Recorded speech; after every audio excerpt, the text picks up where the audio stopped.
Welcome to the Legacy Radio Network. This is the Everything Financial Radio Show. I'm your host, Dennis Tubbergen. Glad you tuned in today. I've got a great show lined up for you today. I've got an interview with Mr. Jim Babka from the organization DownsizeDC.org. We're going to talk to him about Federal Reserve policies. We're going to talk to him about big government.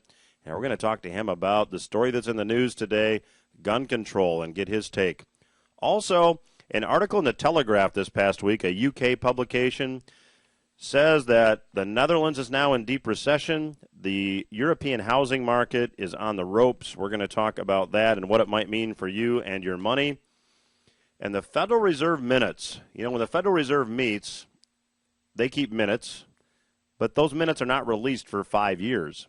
Well, the 2007 minutes were just released, and it really shows us a lot about the decision-making process that the Federal Reserve goes through when they set monetary policy. And in my view, a lot of what we learned from the minutes is a bit disturbing. I'll be talking about that on today's program as well. Germany, this past week, the Globe and Mail, a Canadian publication, reported Germany's looking to move its gold, or some of its gold, from the United States, from London, back into Germany within its own borders. Why would they do something like that? We'll examine that question and see what we can learn from that and how it might apply to your situation. We also have a couple resources available for listeners. We have a class coming up at Western Michigan University's East Beltline campus titled New Retirement Rules. The class is actually a 3-night class. We do charge $49 to cover the cost of handouts and books. It is purely education. It is a 3-night class. You can get more information at newretirementrules.com. Newretirementrules.com is the website. And also, brand new report, been out just a couple of weeks now. If you haven't gotten it yet, I'd invite you to get it. It's a free report. Gives you some of our research and our positions on where the economy's headed and what it might mean for your money and what 2013 might look like. The report is called 2013, The Retirement Rules Have Changed. You can get your copy of that report by going to mybest2013.com. Those are the words MyBest and the numbers 2013, mybest2013.com. Just let us know where you'd like us to mail that report, and we will be very, very glad to do that. Also, quick reminder, Everything Financial Radio can be heard online at everythingfinancialradio.com. You can listen to previous shows. You can also go to the iTunes store and search under Everything Financial Radio and download any show as a podcast absolutely free. So we'd invite you to do that. Again, Everything Financial Radio, or you can go to the iTunes store. I'm pleased to have back with me on the Everything Financial Radio Show Mr. Jim Babka. Jim is president of the organization Downsize DC. And, Jim, we're always happy to have you on the program and appreciate your perspective. Thank you very much, Dennis. Glad to be here. Jim, I'm going to jump right in. I think if you take a look at what's going on in Washington, D.C., the word that jumps to mind to describe what's going on there, at least in my mind, is insanity. I don't know how you can look at it any other way.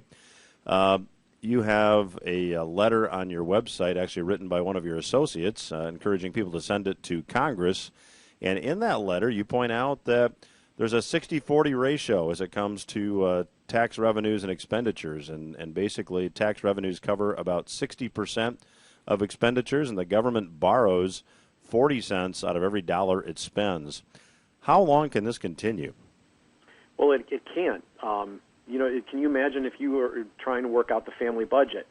And this is what we really need to boil these things down to. The federal government has an advantage that you and I don't have, which I'll get to in just a second. But basically, they're in the exact same position that we are. If you overspent year after year after year the amount of money that you made, your debt would continue to accumulate to a point where you could no longer bear it. And what that means is, under normal circumstances, you would not be able to get any further credit. And you would have to spend all of your effort and energy retiring the debt that you have. And that would mean you have a lot less money to pay for your real ongoing expenses. There is a tipping point, a collapse point. And so it's real simple to understand. The government is borrowing year after year 40% of the money that it's spending. Every year it's expanding its deficit, using the deficit to expand a long-term debt, and this is an unsustainable path. Now, the only reason, Dennis, that they've been able to sustain this for as long as they have is that they have the ability to print money, and since they are the world's reserve currency, and those two factors have protected us for a very, very long time. But even the ability to print money is going to go away should they no longer be the world's currency. Should there reach a point where some people think, you know what, it's possible that Washington, D.C. isn't going to be able to meet its bills. Now, you think this is far-fetched, but we have local governments all across the country that have had to file bankruptcy in the past year. More are coming on the way. We have state governments that are in default. The state of Illinois, for example, is having a very hard time keeping up with its obligations to pensioners, to various welfare recipients, to contractors of various sorts. And so fewer and fewer people are going to want to do business with it, and the price of doing business continues to go up for the state of Illinois. It's happening to other states, too. California is going to be in some trouble soon. And so, you know, this problem will sooner or later, this Greece-like problem, will fester and hit the United States. We can see the trend line. We can see where this is going.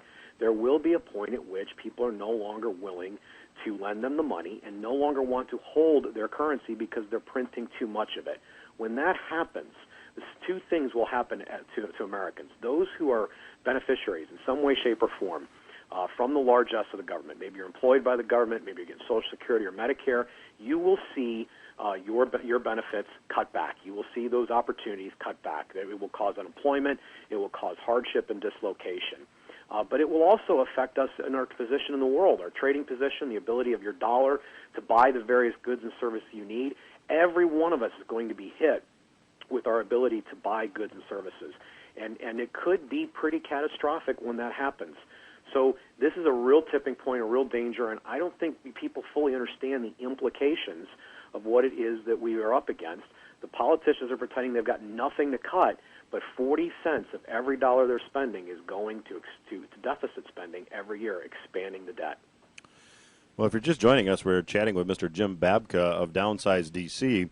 And, Jim, you know, it was interesting. About a year ago, the projection was that the United States would reach $25 trillion of debt by 2020.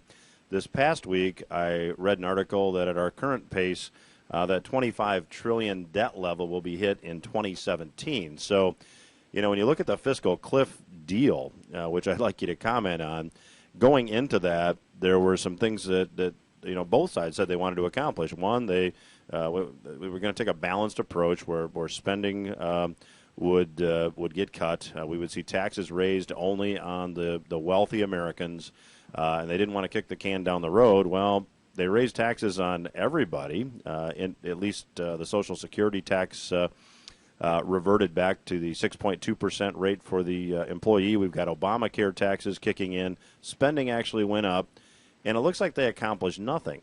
And now the Republicans have put forth a deal to maybe kick the can down the road another 3 months to give them time to negotiate. Comment on this. I mean, are these clowns ever going to get anything right? No, and no. And you know what? We have a fundamental problem here, Dennis, and that is that we keep expecting these guys to get it right. We keep expecting that if we send these people off to Washington, that they're not going to act their own incentives. Their incentive is to spend the money. Their incentive is to take care of the people who help them get elected. Saying no to anyone means you earn an enemy in politics. Saying yes can get you a friend. And every politician wants more friends than they want enemies. They need a few enemies. They use those enemies, too. But they don't want a lot of enemies. They want to pick their enemies, as it were. They need lots of friends to get the resources necessary to get the power to be elected. And it's not their money. It's absolutely not their money. So they're not going to be frugal with it in any way, shape, or form.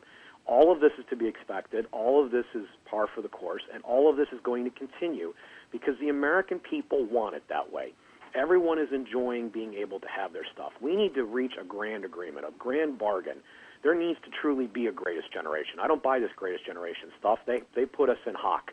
The greatest generation is going to be the generation that stands up and says, you know what, we'll forego the benefits that are coming to us, and we'll pay the burden for the benefits that need to be covered for now, so that, you know, grandma or whoever doesn't get kicked out in the street or whatever. We'll bear all of the transition costs and give up our benefits.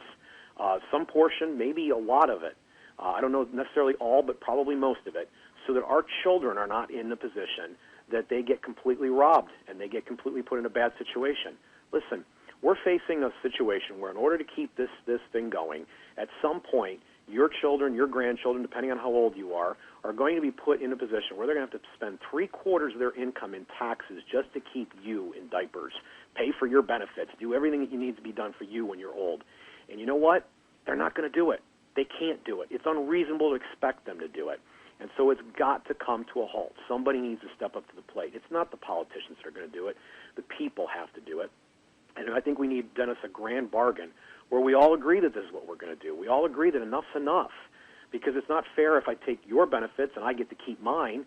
We have to find a way to make this happen across the board, and the problem has to be in the area of the spending. That's where we have to address the problem. Well, Jim, we have about 45 seconds left in this segment. If someone wants to learn more about your organization, what would you advise them to do? Well, please come to downsizedc.org. You know, we actually have a campaign there that would interest people called Cap the Debt.